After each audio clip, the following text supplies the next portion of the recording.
ఇప్పుడు నేను నాన్న గారిని కలవటానికి వచ్చింది గత 2 రోజులుగా ట్వీట్స్ అదంతా మీకు తెలిసిందే. నేను వచ్చిన ముఖ్య కారణం ఏంటంటే నా ఫీలింగ్ ఇప్పుడు ఒక గవర్నమెంట్ అనేది ప్రజల కోసం లేకపోతే వాళ్ళ రెస్పాన్సిబిలిటీ ఎన్నో దృష్టిలో ఉంచుకుని ఒక్కొక్క డెసిషన్ తీసుకుంటారు. దాంట్లో ఒక్కొక్కసారి కొన్ని సెక్షన్లకి అది కరెక్ట్ కాదు అనిపించవచ్చు, దాంట్లో లాజిక్ ఉండొచ్చు ఉండకపోవచ్చు, లేకపోతే ఇండస్ట్రీలో మాకు తెలియని గవర్నమెంట్ ఏం ఆలోచిస్తుంది అనే క్లారిటీ మాకు తెలవకపోవటం కానీ, మా కోణంలో ఒక్కొక్కసారి కొన్ని వాళ్ళు అర్థం చేసుకోకపోవడం కానీ జరుగుతూ ఉంటాయి. ఇప్పుడు అలాంటి దాంట్లో నా చాలా స్ట్రాంగ్ ఫీలింగ్ కొన్ని మిస్అండర్స్టాండింగ్స్ ఉన్నాయి మధ్యలో.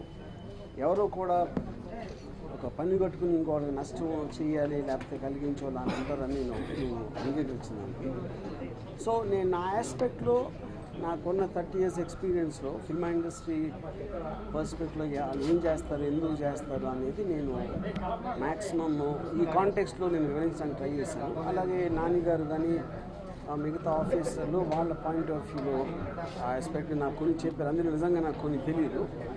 సో ఈ ఇన్పుట్ తీసుకుని నేను ఆలోచించి మా వాళ్ళతో కూడా మాట్లాడి నేను తీసుకునే ఇన్పుట్స్ వాళ్ళు ఆలోచించి కానీ కమిటీకి ఇచ్చి కానీ ఇది ఒక ప్రాసెస్లో జరుగుతుంది.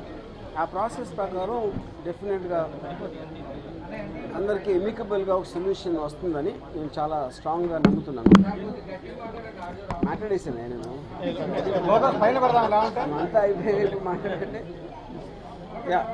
అంటే ఏం చెప్పేస్తారండి మినిస్టర్ గారు మీరు చెప్పినట్టు మెయిన్ ఏ అంశాలు మీరు మినిస్టర్ గారు ముందు ఏ అంశాలు అంటే ఇప్పుడు ఆస్పెక్ట్ టికెట్ ప్రైసింగ్ అనేది ఇంత సడన్గా ఎక్కడ చేయని విధంగా ఒక్కచోట ఇక్కడే ఏపీలో ఎందుకు చేయాల్సి వచ్చింది, అలా చేసిన వలన ఇండస్ట్రీ పరంగా అంత నష్టం వస్తుంది, రికవరీ తక్కువైపోతుంది కాబట్టి దాని ఎఫెక్ట్ క్వాలిటీ మీద పడుతుంది. ఇలాంటి ఆస్పెక్ట్స్ నేను కొంచెం ఒక 5-6 చెప్పాను. అంటే మన పక్క రాష్ట్రాల్లో లేకపోతే నార్త్ ఇండియన్ స్టేట్స్లో ఇదే ప్రాక్టీస్ ఎలా జరుగుతుంది, అంత డిఫరెన్స్ ఎలా ఎన్నుకోవడానికి ఛాన్స్ ఉంది. ఇది ఒక విషయం. రెండో విషయం, ఇప్పుడు సినిమా టికెట్లు సినిమాకి అయ్యే ఖర్చు మూలాన బియ్యం టికెట్ రేట్ పెరుగుతుంది, దాని మూలాన ప్రజలు సఫర్ అవుతారు అనే వ్యూ పాయింట్ వాళ్ళది. దానికి సంబంధించిన నా వ్యూ పాయింట్స్ నేను చెప్పాను. సో ఇది కేవలం ఈ మీటింగ్ ఒక ఎక్స్చేంజ్ ఆఫ్ వ్యూస్, అంతేగాని నేను డిమాండ్ చేయటం లేకపోతే స్టేట్మెంట్ ఇవ్వడం కాదు. మా తరపు నుంచి నాకు ఫిల్మ్ మేకర్గా నేను చెప్పాను, గవర్నమెంట్ తరపుగా వాళ్ళు వ్యూస్ చెప్పారు. కానీ నేను ఇచ్చిన పాయింట్స్ కానీ వాళ్ళు నాకు ఇచ్చిన పాయింట్స్ కానీ ఇద్దరు మేము ఆలోచించి ఎలాగ దానికి ఒక పర్టికులర్ సొల్యూషన్కి రావడానికి బాధ్యత ఐ ఫీల్ ఫిల్మ్ ఇండస్ట్రీకి ఉంది, గవర్నమెంట్కి ఉంది.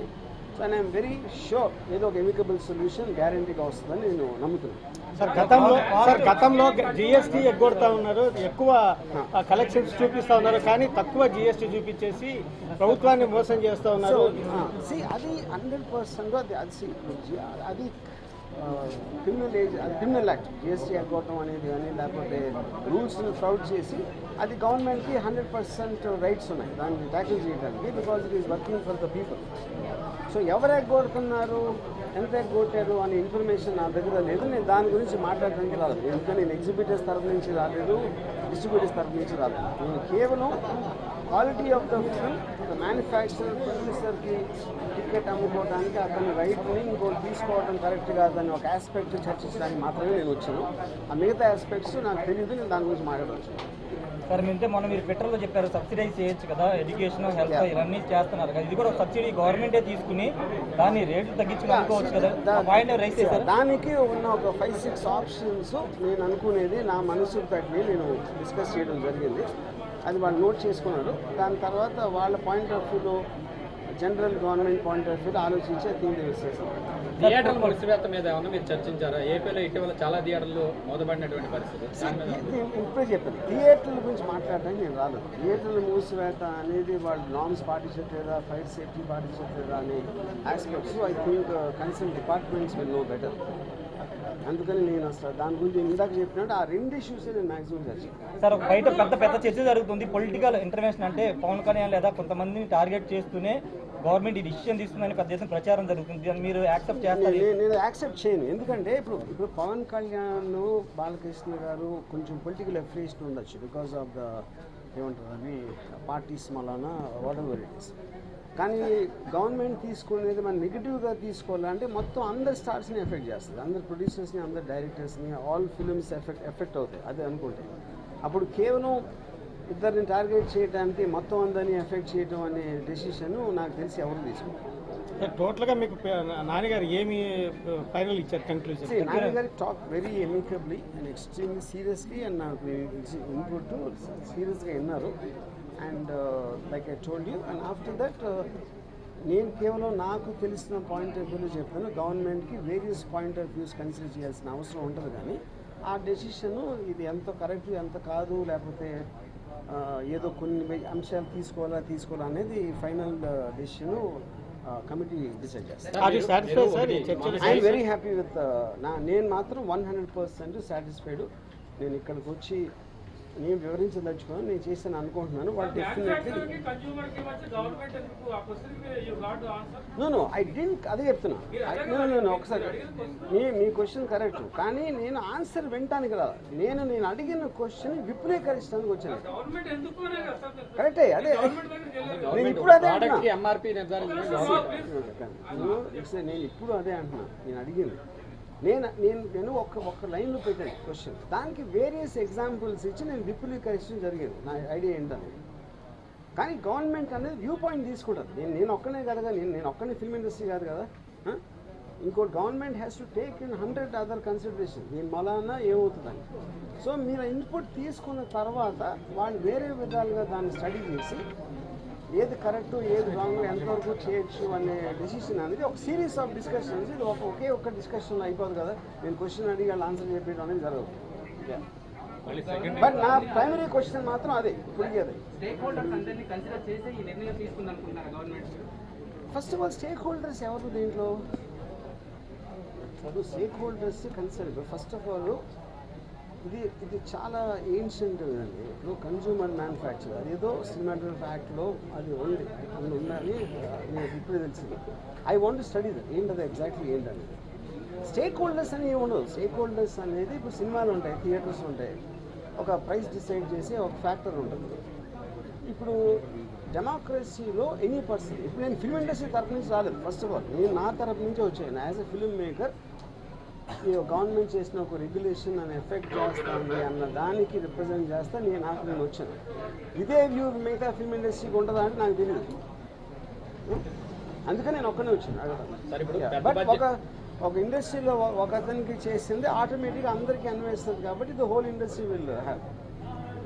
సో పెద్ద బడ్జెట్ సినిమాలకు ఒక రకమైనటువంటి రేటు, చిన్న బడ్జెట్ సినిమాలకు ఒక రకమైనటువంటి రేటు, ఆ ప్రపోజల్ మీరు పెట్టారా గవర్నమెంట్ ముందు? పాయింట్ అది కాదు. నేనేమంటున్నానంటే ఎవరైతే సినిమా తీసారో వాళ్ళే నిర్ణయించుకోవాలి అని చెప్తున్నాను. That is what a manufacturer and consumer. అంటే ఉదాహరణకి ఇప్పుడు తెలంగాణలో రేట్ పెంచారు అనుకోండి. కొంతమంది ఆర్గ్యుమెంట్ ఏంటి, అంత పెద్ద రేట్ పెట్టడం వలన జనాలు రావట్లేదు. ఏపీ గవర్నమెంట్లో ప్రాబ్లం ఏంటి, తక్కువ రేట్ అయితే ప్రొడ్యూసర్కి వర్కౌట్ అవుతుంది. రెండు opposite views of the same thing. నేనేమంటున్నానంటే ₹1 తీసినోడు వాడు ఆ రేట్ డిసైడ్ చేసుకోవాలి, 300 కోట్లు తీసినోడు వాడు డిసైడ్ చేసుకోవాలి. వాళ్ళిద్దరి మధ్యన వచ్చిన ట్రాన్సాక్షన్ ట్రాన్స్పరెన్సీ ఒక్కటే గవర్నమెంట్కి ముఖ్యం అనేది నా పాయింట్. సార్ ఒక క్వశ్చన్, అంటే దీని సబ్జెక్ట్ కాదు, ఈ మీటింగ్ సంబంధించి కాదు. రాధేశ్యామ్ కానీ RRR కానీ పెద్ద సినిమాలు పోస్ట్ పోన్ చేసుకోవడానికి కరోనా ఒక కారణం అయితే ఏపీలో సిచ్యువేషన్ కూడా కారణం. బయట పెద్ద ఎత్తున చర్చ జరుగుతుంది. డెఫినెట్లీ ఆ ఫ్యాక్టర్ అయితే ఉంది. దానికి కారణం ఏంటంటే మీరు ఆల్రెడీ పుష్ప సినిమాకి చాలా డిఫరెన్స్ చూశారు. ఎంత అంటే వేరే చోట్ల తెలంగాణలో కలెక్ట్ చేసిన దానికి నార్త్లో కలెక్ట్ చేసిన దానికి చాలా డిఫరెన్స్ ఉంది. అది ఏ ఫ్యాక్టర్స్తో తగ్గింది అనేది అందరికీ కన్సర్న్, ఎస్పెషల్లీ మీరు 200, 300, 400 కోట్లు కానీ మీకు చాలా మేజర్ ఇది పడుతుంది. అప్పుడేంటి ఈ కమిటీలు వేసారు, లేకపోతే ఒక జడ్జి ఇది అన్నారు, ఇది తేలిన తర్వాత చేస్తే మనకి బెటర్ అవుతుంది ఆలోచన మాత్రం డెఫినెట్గా ఉంది. మరి ఇప్పుడు సినిమా టికెట్ రేట్ల విషయంలో యాక్చువల్గా అయితే చాలా తక్కువ మంది స్పందించారు, హీరోస్ కావచ్చు. మీరు స్పందించిన తర్వాత దీనికి కొంచెం శాంటిటీ పెరిగింది. ఈ రోజు మీ మీటింగ్ లో చాలా మంది హోప్స్ పెట్టుకున్నారు, ఏదో టికెట్ పెరగడమా లేకపోతే అదే కంటిన్యూ అవడమా తటస్థంగా ఉండటమా, దానికి సంబంధించిన కన్క్లూజన్ ఏంటి ఈ రోజు? కంక్లూజన్ లేదన్న, కంక్లూజన్ నేను కాదు కదా చేసేది, నేను కేవలం నా వ్యూ పాయింట్ ఆర్గ్యూ చేయడానికి మాత్రమే వచ్చాను. కంక్లూజన్ పవర్ నా దగ్గర ఉండదు కదా. సో కంక్లూజన్ అనేది ఫైనల్గా గవర్నమెంట్ చేస్తుంది. నేను అసలు ఇది బేసిక్ నా ఒకే ఆర్గ్యుమెంట్, నేను అది మార్చింది ఫస్ట్ నుంచి ఇప్పటి వరకు. Government has no right to fix the ticket price. ఒకవేళ అలాంటిది ఉంటే వేరే ఏ ప్రోడక్ట్ మీద అన్నా చేస్తుందని అడుగుతున్నాను. సినిమా కాకుండా ఎనీ అదర్ ప్రోడక్ట్ మీరు బట్టలు కొంటాడు హోటల్, 5 స్టార్ హోటల్లో మీకు ఇడ్లీ 5,000 ఉండదు, 500 ఉండొచ్చు. కాకా హోటల్లో 5 రూపాయలు ఉండొచ్చు. అప్పుడు రెండు తినుబండరాలే కాబట్టి అది ఎవరికో అందుబాటులో ఉండాలని 5 స్టార్ హోటల్లో కూడా మీరు 5 రూపాయలకి అమ్మాలంటే అది ఎలాగా పాసిబుల్? సార్ కొన్ని డిస్కౌంట్లు ఇస్తూ ఉంటుంది కదా సార్, సినిమా షూటింగ్ సంబంధించి free of location, free subsidy ఇస్తుంది, ఫ్రీ ఆఫ్ లొకేషన్ ఇస్తుంది. ఇట్లాంటివి వరాలు ఇచ్చినప్పుడు రేట్ ఫిక్స్ చేసే అధికారము గవర్నమెంట్కి లేకుండా ఎందుకు ఉంటుంది?